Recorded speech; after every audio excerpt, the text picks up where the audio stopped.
2000년대 초반까지 하더라도 도시바의 위력은 한국이 꿈도 꾸지 못할 위치였습니다. 하지만 2010년대 전후로 삼성과 LG는 백색 거점 분야에서 글로벌 기업으로 성장했고 반도체 치킨 게임에서의 패배로 인해 도시바는 전자업계에서 변방으로 추락하게 됩니다. 그래서 도시바는 기업의 생존을 위해 원자력 산업에 진출을 하게 됩니다. 그리고 도시바는 몰락하기 시작했습니다.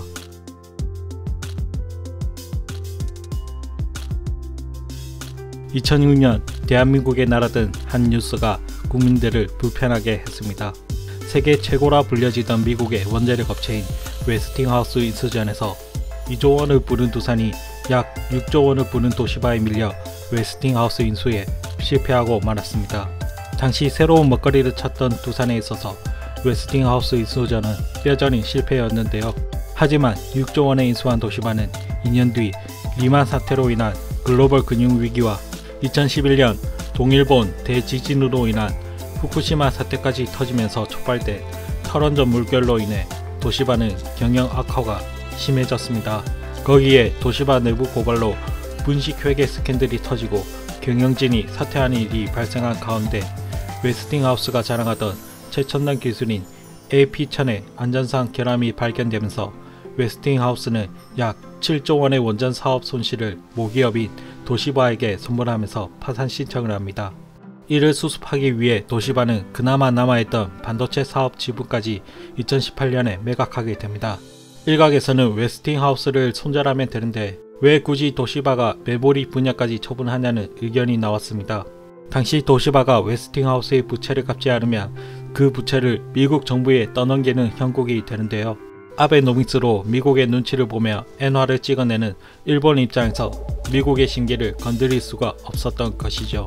그래서 일본 사회에선 말로는 내뱉지 않지만 일본 정부가 미국 때문에 도시바를 희생시켰다고 생각하고 있습니다. 그래서 도시바는 메모리 지분을 한미일 컨소시엄에 매각하면서 SK 하이닉스가 도시바 지분을 갖게 된 것이죠. 결국 원전으로 새 먹거리를 찾겠다던 도시바는 이번 일로 도쿄 증권 주식시장에서 2부로 강등됩니다. 그리고 도시바 메모리는 지난 7월 키옥시아로 사명을 변경합니다. 그와 동시에 시작된 한일 무역 분쟁으로 반도체가 4차 산업에서 핵심이라는 것이 한일 양국 국민들에게 각인이 되었습니다. 그와 함께 일본 우익 채널들은 이 기회에 마이크론과 일본 반도체를 키우면 된다는 논조를 펼치면서 한국의 반도체는 없어도 상관이 없으며 오히려 이참에 한국 반도체를 무너뜨리고 반도체 패권을 다시 쥐려는 야욕을 보였습니다. 하지만 일본이 그리던 예측은 현재 기준으로 보면 빗나간 예측이 되어버렸습니다. 미중 무역 분쟁과 일본의 예상을 뛰어넘는 한국 반도체 역량은 오히려 일본 반도체 산업 역량을 악화시키는 계기가 되었습니다. 그리고 2부로 강등된 키옥시아는 반등은커녕 해외 투자자들에게 외면을 받고 있는 상황입니다. 이를 딱하게 여긴 일본 정부는 키옥시아를 일본 주식시장 일부로 승격시키기 위해 꼼수를 부리려고 하고 있습니다. 도쿄증권거래소 규정에 의하면 2부에서 일부로 승격하려면 5년 동안 감사법인 적정 의견이 작성된 유가증권보고서를 제출해야 됩니다.